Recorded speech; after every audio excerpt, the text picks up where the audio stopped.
So basically, this is at the core. So you have a PSU which connects to the mains via a plug, which I don't have here, but it's basically this front plate which then sits on top of here, and then there is a divider that connects sandwiches basically between the two parts, and then this one in the middle I think is the core of the project because it's a custom PCB that then interfaces with the pins of the Bitaxe, so it can light up when a share is found, and it also inside there is extra cooling inside because it's in this enclosed space, so it tends to run very hot. So that there is a chip.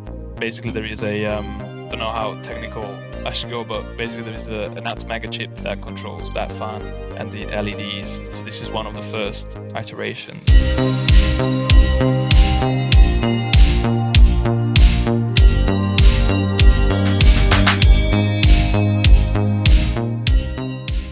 Hello guys, welcome once again to another episode of BitCorner Podcast. I hope that you have enjoyed the episode with Bram. Yeah, when two podcasters come together and talk for a show, it can be really long and we can talk a lot about several things. But quite interesting things are happening is that with our planning it, we have made two podcasts so far with two podcasters and from different generations. We had Bob Burnett, that he is a boomer. Also, we have Bran from Gen Z. And in 2 weeks, I think you will see another episode with someone Bran is millennial, and the next person that you will see in 2 weeks, approximately, she is a Gen Z, also a podcaster. So I'll leave you that hint. So this way, we will have some perspective about how Bitcoin can help us in our current state of our lives and the perspective that we have from different generations, but in the end, we come to the same conclusion that if we fix the money, we fix the world, right? But today, we're going to pivot into something different. I think in 2 seasons ago, we had two magnificent persons. One that it was Scott 9000. We were talking about Bitaxe, and also we had in the same season Bitmaker. So both projects are excellent. Both projects are really good. And the main goal is to help decentralize, but also educate us more about mining in Bitcoin. So today we're going to discuss a little bit about that with a new project that is very similar to this one. So I want to welcome to Gio that he is working with WallAxe. So welcome, man. Hi Juan. Hi everyone. Thank you for having me. No, thanks to you. All right. I always like to start a podcast if you can share a little bit about yourself, and then we'll talk about your rabbit hole journey and how you come to Bitcoin. Yeah, of course. Thank you. Yeah. So as you say, as you mentioned, the Bitaxe, right? I mean, the project is in itself living in the shadow of the Bitaxe. So I wanted to build on that beautiful project, which really inspired me to, in many ways, not only to do this, but also, I suppose, to contribute to the network in a more active manner, because I think it's important for people to not just hodl, but also to use the thing, right? Because it's probably one of the best things that happened to humanity in the last I don't know, maybe since discovery of fire. Yeah, I mean, just to start with my journey, I guess I mean, I'm relatively new. I think for me, like as many people I've listened even maybe from your podcast or also in other places in person, like the COVID period was sort of a light bulb moment for many, I guess, because it was because it was pretty obvious, right? I think that's when the government started to hand over money to people, quite literally.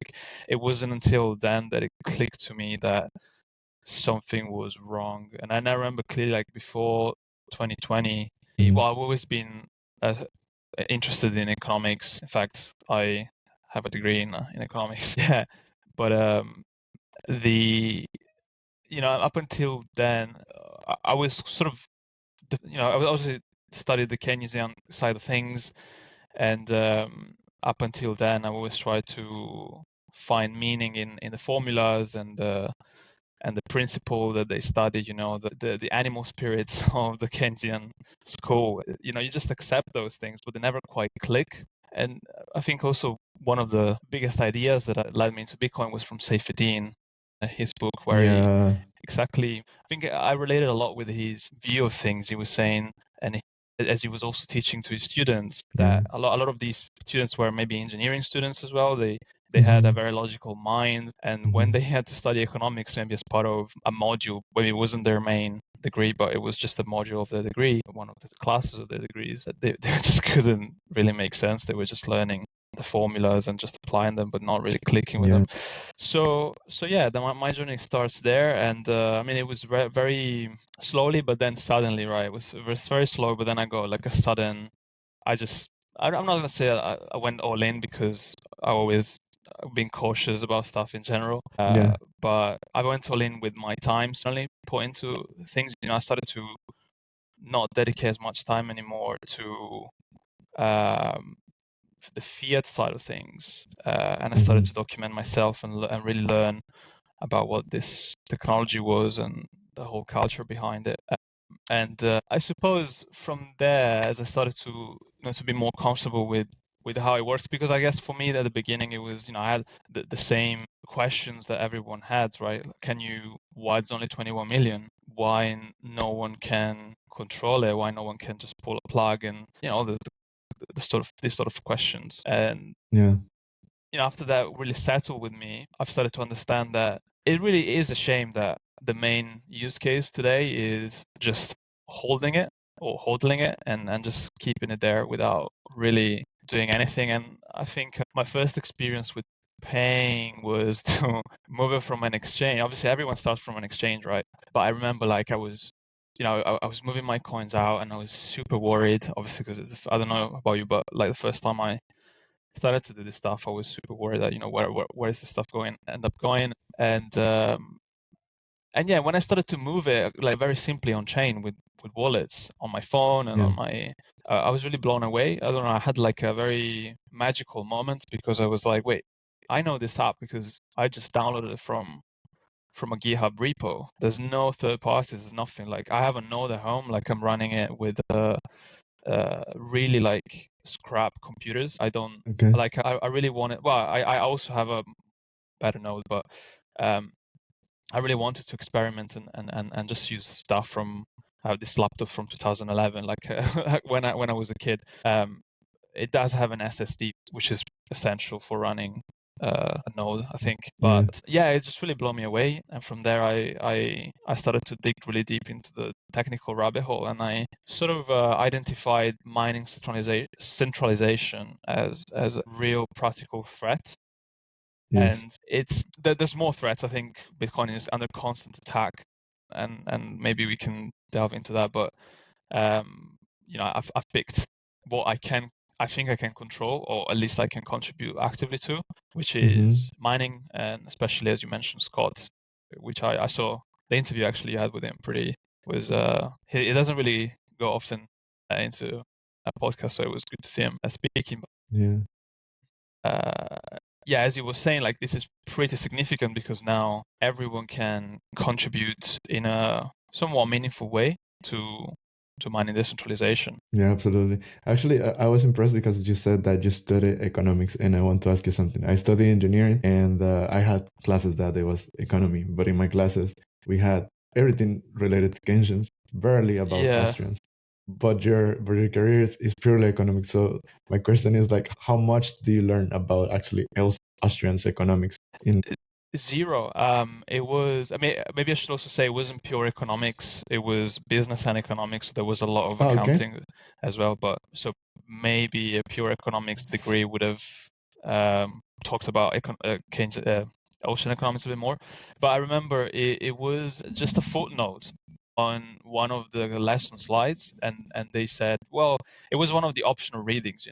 There's also this thing. If you want to learn more about it, just go figure it out yourself. But it wasn't presented as a valid the curriculum. Yeah, it wasn't presented as a valid alternative, or even a counter idea. I don't know how to say, like a opposing idea. I think universities should really be a place where you explore ideas, even if they're contradicting themselves. Just to any sort of debate is, but there's no debate, in economics. Like maybe there is a debate whether you should print money in this or the other way, but there really isn't a debate on whether you should really print money. I think, I remember I wasn't really interested at the time until obviously I found about Seyfedin.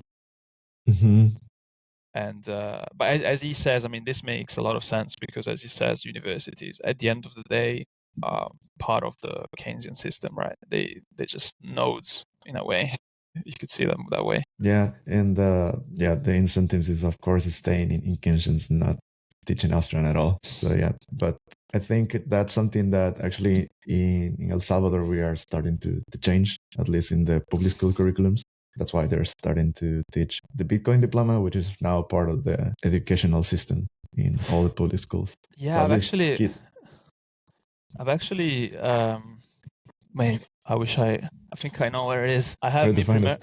Mi Primer Bitcoin somewhere here. Oh, there it is. Oh yeah, the diploma, the book. The Bitcoin diploma, yeah, this one, right? Yeah, absolutely. Oh, that's cool, man. Yeah, I was giving it away to people because I think it's amazing, man. Like I read it in a couple of hours, and it was pretty incredible how like basically all my, I don't know, 4 years knowledge at that time was condensed in very simple, Where such do a you very get it, by simple the way? form.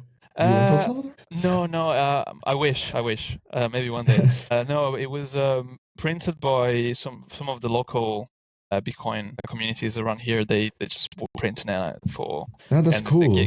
giving back to the project. So they were printing it for a few sats, and then a few extra sats that they would give back to the project Mi Primer Bitcoin. Yeah, that's also something important, that they should support grassroots efforts, and that's something that also I want to the audience knows, that even we have the Bitcoin office, which they're doing their own curriculum with the educational system, with the Ministry of Education, sorry. It's also grassroots efforts. So that as Mi Primer Bitcoin or No Nations, Bitcoin Citadel, which the founders are the guys from Bitcoin Berlin. So yeah, it's really important to keep supporting grassroots efforts, because I think between Bitcoin, there's no competition. Actually, we should support all the projects, because the more the merrier, right? So yeah, these 100%. things are important. Yeah, and I hope that replicate into more nations, that they can follow this path. So yeah, but also I wanted to ask you, so in your case of Bitcoin, well, you mentioned that you read Seyfedin, but you had like a specific aha moment, or it was like a process? Like, what convinced you that to be fully on Bitcoin? Good question. I suppose. Yeah, I mean, to tap back on what I was saying, the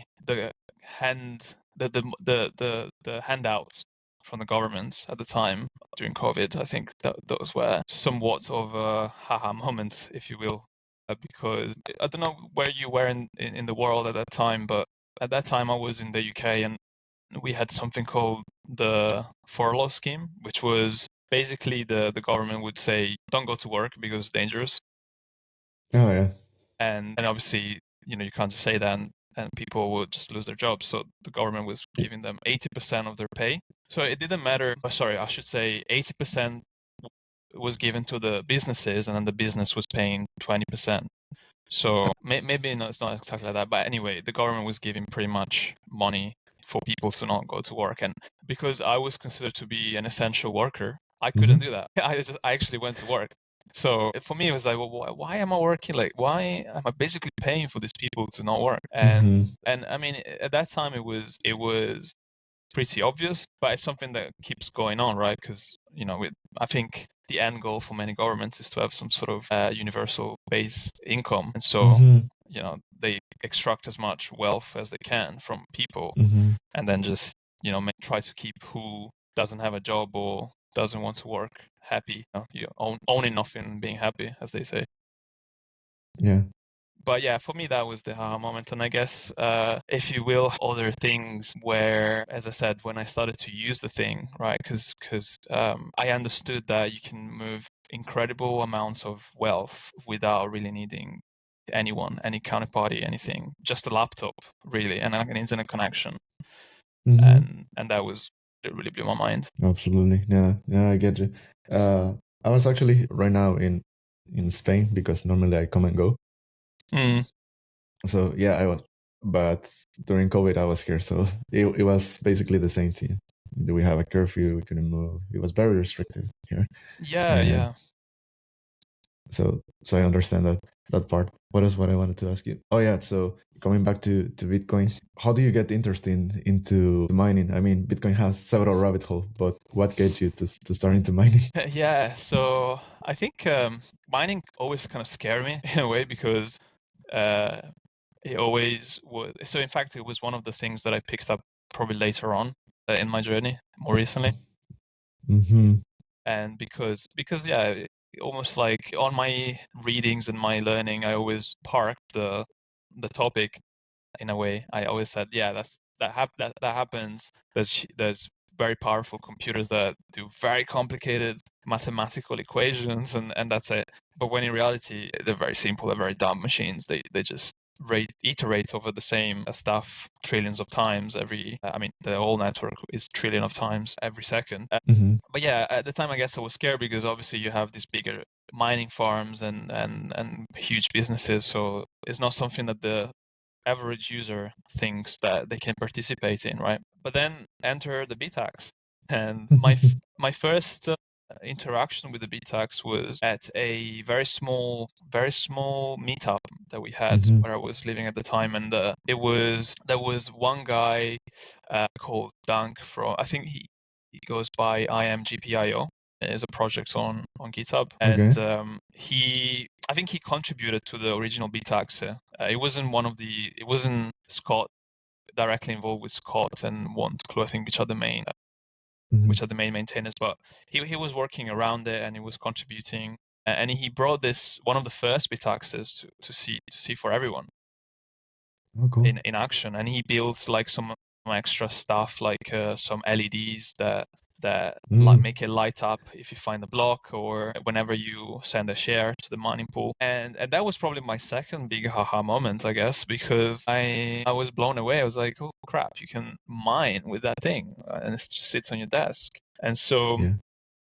I studied a little bit more, and it's all public, it's all open source. You can see the schematics, you can see the code that it sits in the ESP chip that makes the whole operating system interacting with the hardware. And yeah, I bought one at the time. It was one of the early ones, so it wasn't really powerful. But then I think there was a big jump with I think it's called Supra, which was probably when it went more mainstream. In fact, I bought my Supra when I went to Bitcoin Tokyo in 2024, and I bought a couple, and that's when I thought, yeah, well, you can probably do something meaningful with it, because it's like almost I think that one went almost to 1 terahash per second, which around that. if you do the math, is not insignificant, because you probably need around millions, a few millions, like 8 millions to contribute to 1% of the network, but I think 1% is pretty impressive. And I think Scott was talking about in your interview actually that, if you put these together, they can actually contribute to some extent. And yeah, I told my story in the Geyser fundraiser, and when I was there, I had nowhere to plug in because it was a very small hotel, so I had no desks, and on the floor it was kind of weird because if you had people coming in cleaning the room, etc. So I was like, well, why can you not just plug it into the wall? And so that's how I started building my projects. But I suppose to go back to your mining question, I think the Bitaxe is what really drew me into mining, and then build on my personal stuff. Okay.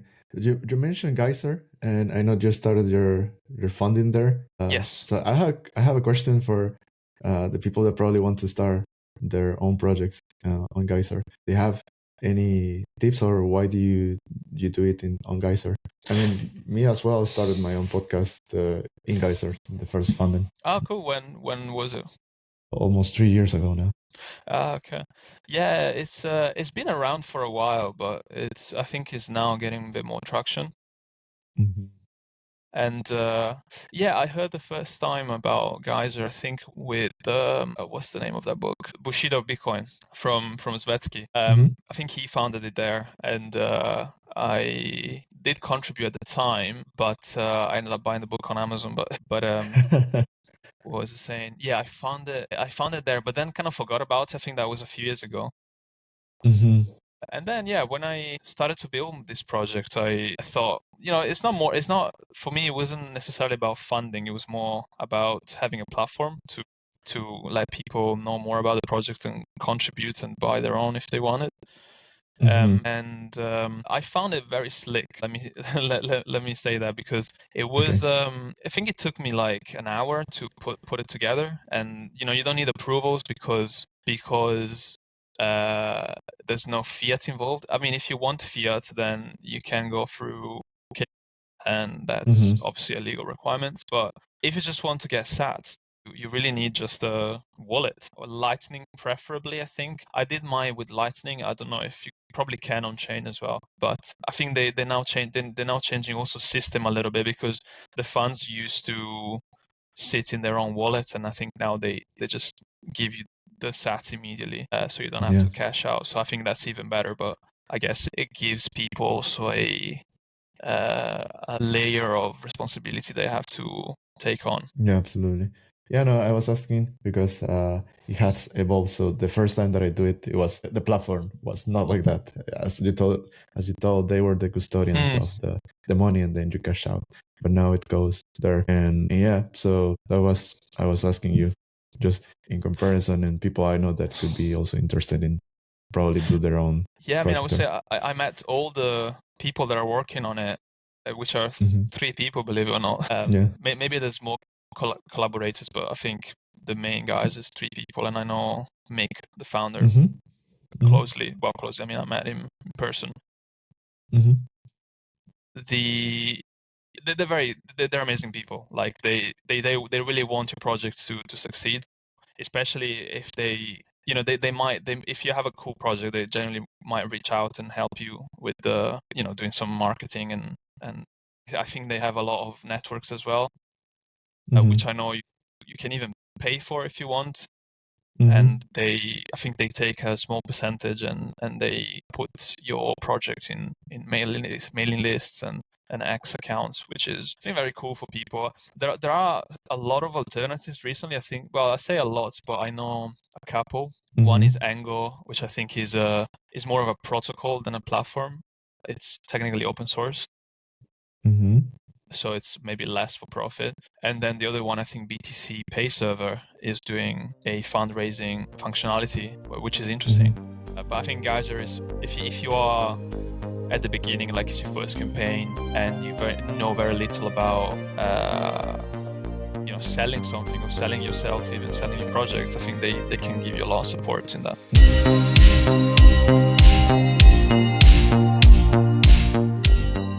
Some others, right? So it depends.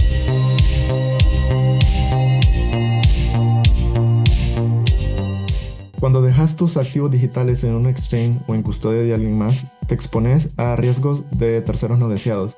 A diferencia del sistema bancario tradicional, Bitcoin te permite tomar el control total de tus fondos utilizando tus propias claves privadas. Esto te permite ser soberano y esencialmente tu propio banco. Al tomar el control de tus Bitcoins, puedes evitar riesgos innecesarios de terceros.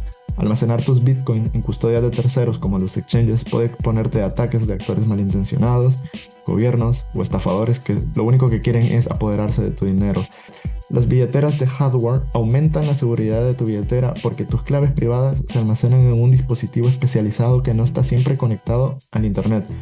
Como te he dicho antes, mantener tus claves almacenadas en un dispositivo en línea puede exponerte a factores adicionales de ataque, por lo que se recomienda usar una billetera de hardware al almacenar grandes cantidades de Bitcoin durante largos periodos de tiempo. Jade es una billetera de hardware no custodial para Bitcoins y Liquid que ofrece opciones de firma simple y firmas múltiples. Yo personalmente lo utilizo para almacenar mis Bitcoins, ya que me siento mucho más seguro manteniendo mis Bitcoins en una billetera fría que en una almacenada, por ejemplo, en mi teléfono. Si estás pensando en adquirir uno para ti, no olvides utilizar el código de descuento de nuestro show, BitCorner Podcast. De esta forma estarás apoyando directamente el show y además obtendrás un 10% de descuento para la compra de tu billetera fría.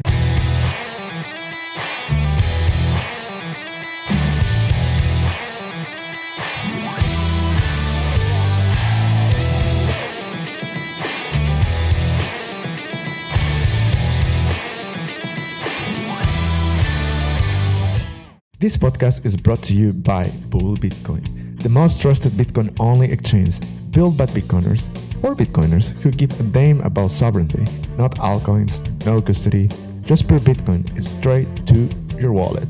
Get your own virtual event so banks can spy on your Bitcoin activity. Buy Bitcoin instantly or send bank transfer to Canada, Europe, Mexico, and Argentina in a snap. For pennies, ditch the banks, screw the shady remittances apps. Head to ballbitcoin.com, use the code BitCorner Podcast, and start stacking sats in the right way, or send money home cheap and fast. Ball Bitcoin. Own your money, destroy fiat. Yeah, absolutely. No, I believe that. So, because even with my girlfriend, we're doing one that it's very humanitarian. It's for funding some schools in Nepal, but she's not a Bitcoiner. Well, she's learning Bitcoin through me. So so she was like, where can we go and fund this to help, because she's partnered with an NGO of Nepal. I told her, do it in Geyser and you will see how it goes, because it's in the same way as you, that she just wanted a platform to show it, right? But no, yeah, we're getting a lot of support, so I think that's the first step, so to do so. And then with networking, and I think between Bitcoiners, we know people from people that are always interested in any topic that you want to contribute, right? Amazing.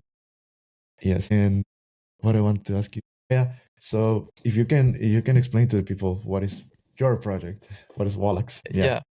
So as the name suggests, is basically a Bitaxe on the wall, and it's at the core, it's basically a Bitaxe without too much change. The only change I would say is the screen has to be placed somewhere else, because obviously the box itself, and I've got one here, it's open because I was doing some stuff, but and basically the screen goes on top.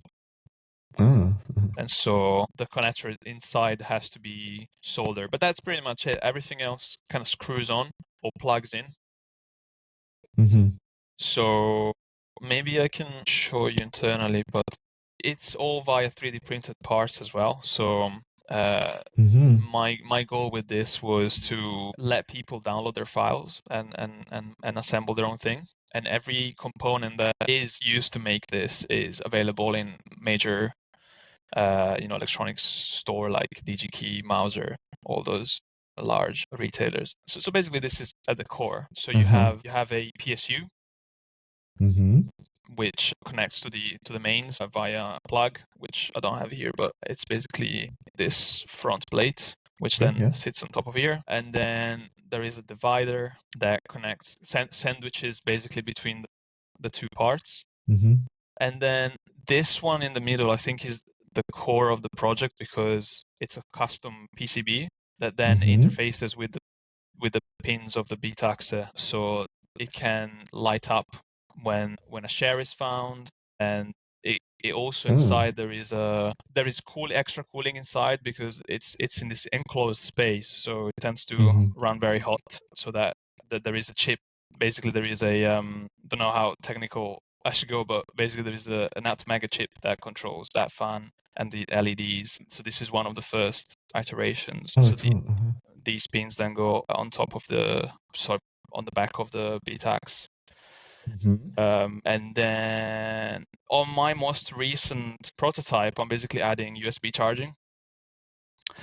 So if you are in an airport or something, you can just plug in and you mine away, but you also, you can also charge your phone. That's cool. So I guess if you just plug in, I never really had anyone asking me what was that, or no one really cares, because I think it's not too how can I say, not too flashy. I mean, it has some LEDs, but you can turn them off. Okay. But yeah, I mean, if you're maybe at your office, maybe it's kind of more evident, so you can just plug your phone, and yeah, it's just a funky charger I bought And what about the noise? from AliExpress. It's not too loud. So the fan is a Noctua. So this fan here is basically negligible. It doesn't make any sound. The fan that is between here is a laptop fan. You can hear it, but it's not too much. When I bought my first Bitaxe, I remember when it uses like those standard black fans that come with it, like those cheap ones. That's much louder. Just to put that into perspective. I think if you bought a Noctua and you're used to the Noctua experience, then it's louder than that, but it really is not. I think for me, this is not a problem. Okay. And at what stage are you of the project currently? So the project is technically ready. I need to refine it in the sense that, as I said, I'm adding this USB-C charging, and it works. I don't want to. I need to do some testing because I don't want to send something that maybe stops working after a while. And I need to check also that we're okay with temperatures. The life cycle. Yeah, exactly. And also I have to test it on the more recent Bitaxes, because at the moment I tested only on the 601 and the 401, but we now got the 602 and also the 650, which is dual chip, so it might be a challenge in terms of heating, but again, there's more testing to do. But I mean, for the people that contributed by purchasing one of these, shipment will be around June, so that is on track. I might basically test with more models just to give more options to people if they want to use a 650 or a more recent Bitaxe. Okay. And what are you going to stay focused on? Like a small scale is going to be for, educational miners, or do you plan to develop into, I know this is just the first model, but eventually into more powerful miners? What is your vision? Yeah, so first of all, before a Bitcoin miner, I'm a fiat miner. So unfortunately, I'm still, I have to, how can I say, I have to balance the two. So obviously my fiat job is taking most of the time. So I don't have a lot of time for development, but my goal would be to, obviously, once everything is working and I know it works and it's reliable, I will basically publish all the schematics and the 3D models so people can just start doing their own thing. That was my goal with this. I wanted to basically make as many people as possible to build their own, and so that way it could just gather interest from people and people can build on it, and like I did with a lot of these things, right? The Bitaxe projects, I built on it. This PCB here is from another project, which is the Bitalo. So the same way I want people to build on my project. So that's one. The second idea, and I had some proposals, was to make a more retail-friendly version, something more, how can I say, more production-friendly. So not 3D printed, but maybe molded, injection molded, and that could be something I will work on. But yeah, to TBC. Okay, that's cool. Also, I just remind that I made this question actually to BitMaker and also to Scott. But so I want to also know your point of view about this. Yeah. Now that you're actually working on mining, like how do you see the evolution from solo mining to mining pools, and what does this mean for decentralization and the accessibility to do this? Yeah, I think I wasn't in Bitcoin, and certainly not in Bitcoin mining before 2020, 2021. I think solo mining has only been a thing like at the very beginning, when people were mining with the CPUs at the very beginning, but then GPUs, and then I think in 2013, 14 they started to make these USB devices that could mine some Bitcoin, but again that was quickly obsolete. So it's never really been a thing. I think this is probably the peak in Bitcoin history when it comes to solo mining. And I see a lot of potential. I think, as I said at the beginning, like these are not insignificant numbers. Like if you can sell a few millions of these Bitaxes, which I think probably we're not there yet, but if they start to be more powerful, and I think they are catching up with network difficulty, because I think we are not staling. Yeah, we're plateauing with the network difficulty. I think has been stable for a while, which has never been for the last 6 years. It's always like growing vertically, but we are, I think, now at a stage where these things can really be powerful enough to actually mine blocks. And would 5 confirmed blocks since July 2024, and the interval. I think what's interesting is that the interval between finding these has been compressing quite a bit, because it was, I mean, from the first to the second was 200 odd days, like it took a few months, and then it was 179 days, and then 52 days, and then now 25 days. So you keep hearing about these solo blocks more and more, and I think that's incredible. There's also a lot of talk about how I think Foundry is recently fluctuating between 30 and 40% of network dominance, and I think that's not really good. I don't think it's an existential threat yet, but we certainly don't want to experiment and go closer than that. Yeah. Also, can I ask you a controversial question that we were talking before the podcast? Of course, about yeah. Love controversial questions. Okay. Yeah. What do you think about? Well, first, well, no, I'll ask you this one later. But about taking the decision of people what to put into accepting into a block that is mine, right? So. Oh yeah. I know there's now it's a big topic here, and there's a big discussion about it. So, what do you think about all this? Yeah, I guess you're referring to the op return. Yeah. Op return saga. Yeah. So yeah, there's quite a lot to unpack. I think I've changed my mind a few times. I think that's good. You don't want to be. I think I think there's a lot of teams around there, right? People like to team up with different factions, and I think that becomes political. I don't really like that.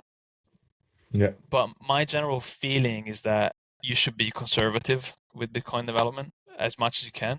That said, there's also a case for, I think, Bitcoin. If you look at mempool at the moment, there really isn't much going on. Bitcoin can handle much more, and there are a lot of use cases, like for example covenants. I know that's another big topic that people, developers want to implement. So I think Bitcoin needs more use cases, but I think putting arbitrary data inside a block is not one of them. And by arbitrary data, I mean anything that can be from a JPEG or an MP3 or a very long text, or even snippets of code. There's also risk that you may have malicious code that runs in obviously it can't do anything alone. Like you need probably a two-way attack, right? You need the code in this blockchain, and then you need another somewhere else on your computer. You need someone that triggers that code. But imagine like 20, 30,000 nodes at the moment. I think that's the size of the network that have all the same malicious code, and that's not good design in my opinion for a $1 trillion network. And something of that importance, because I think people forget, and this also goes back to, I think, my drive in building on top of Bitcoin and trying to do something with it. People forget that people always give for granted the security of it. But as I said, I think there's constant attacks, and these may or may not be attacks, but I wouldn't like to speculate on that. But some may view it as an attack. And I think if you sit down and everyone sits down and just chills and runs their node and never takes any sort of decisions, then it will be, I think it wouldn't be good for the network. Something would happen, like some attack, or again, like even just not being used is an attack in itself. Like I think probably this is more from Wall Street and all the treasury companies that they almost want to gobble all the Bitcoin and basically make it die by not using it. Like, so if all the financial institutions have it, they can manipulate the price. the plebs don't have it, they can't use it, and I think that's also another form of an attack. Yeah, that's why this decentralization is really important in this thing. All right. So normally, in this moment in the podcast, normally this is where my previous guests have a question for my next guest. But as I told you, my previous guest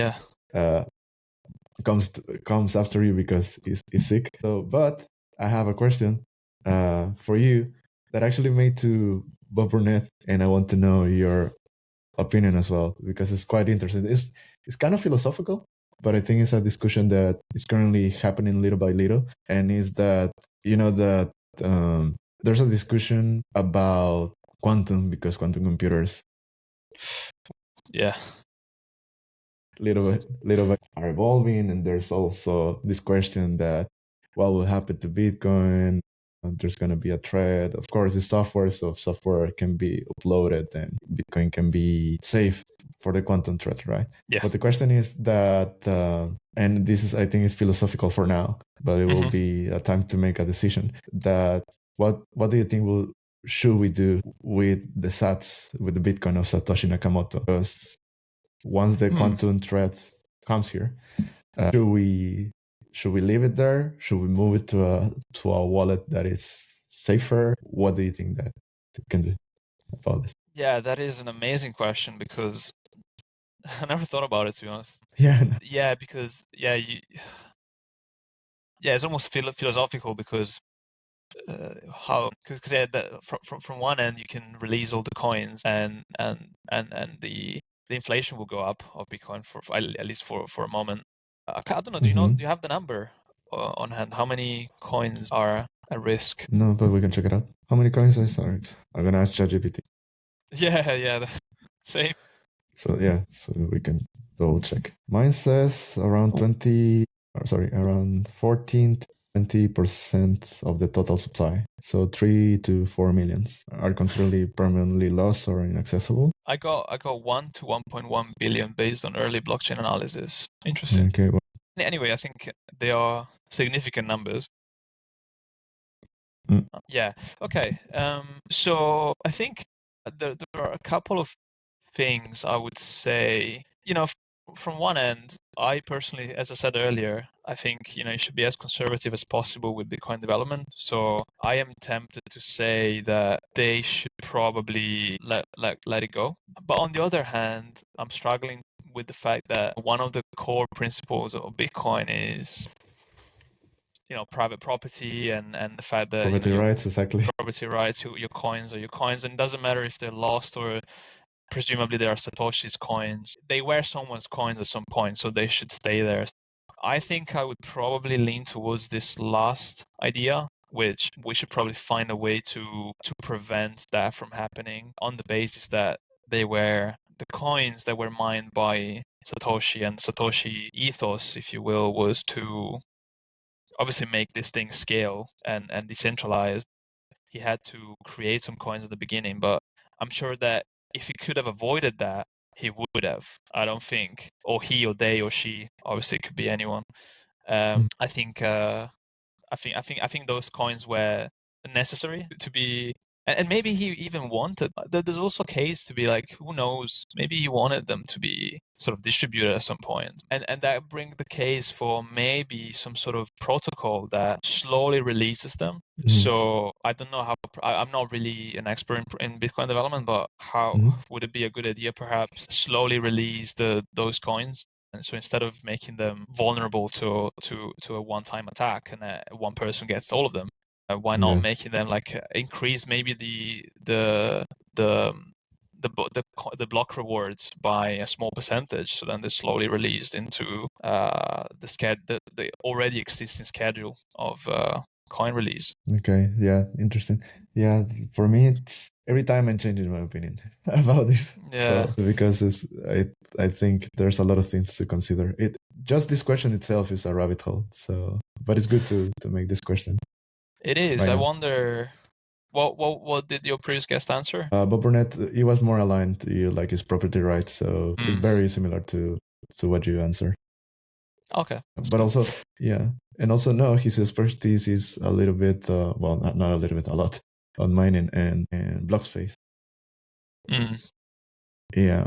So he also works with let me check, what is this company? Well, he doesn't, I think he's part of the directors board of, let me check, of Ocean. Yes, he's board member of Ocean.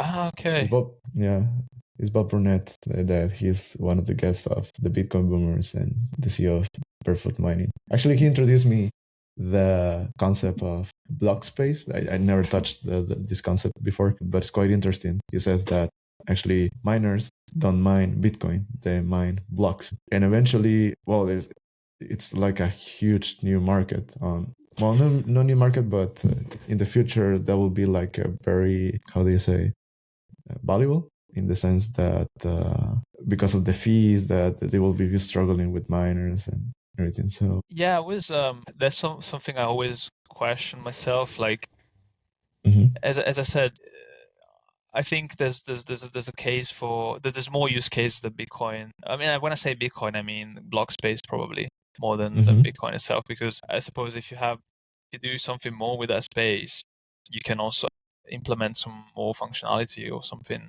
that otherwise you could have not. Like for example, covenants. But yeah, I still think that arbitrary space, like any type of data, contiguous one and zeros that you can put together without much effort, like you can literally open a text file with your block with your text txt software of choice and copy paste those one and zeros into a new file and then save it as a .jpeg, and that will open a picture. I think that's still probably not the way to do it. But this is good because it opens up the discussion. Anything that opens up the discussion and creates more implementations and more ideas, like for example, Ocean, I think themselves, with all this going on, they are effectively an alternative, and more people can make that decision to move to them and help decentralize the network. Yeah, absolutely. Yeah, we're gonna start wrap it up. We almost have an hour. Yeah. So, is there's anything that you want to add about your project that probably I didn't ask you, and probably it's really important to know, or the audience to know? Yeah, cool. No, I think you asked very good questions. I think I would say, just to reiterate, that the project builds on other projects, and I think my goal here is to also for other people to build on this. So keep your eyes on the project, and when it's open source, please get in touch and let's work on it. There's a lot of things that can be added, can be improved. So I'm obviously, and also if you want to get in touch for anything, any ideas, absolutely, please do so. Absolutely. And have you? This is a question that have you had the opportunity to talk with Scott or BitMaker to get some feedback or not? I'm just asking. No, not with those guys. Although I did speak with some people in the community just to get some ideas, and especially when I published it, a lot of people got in touch with their ideas. So that helped me a lot. But yeah, I didn't really want to be too loud before because I didn't really have anything to work with. But now I think with the prototype, I'll probably, again, publish it and see what people think. And if they want to get in touch or send a PR, then absolutely. Okay, cool. I'll leave also in the podcast note the links of your project so people can check it out more. Yes. Yeah. I would My say last question.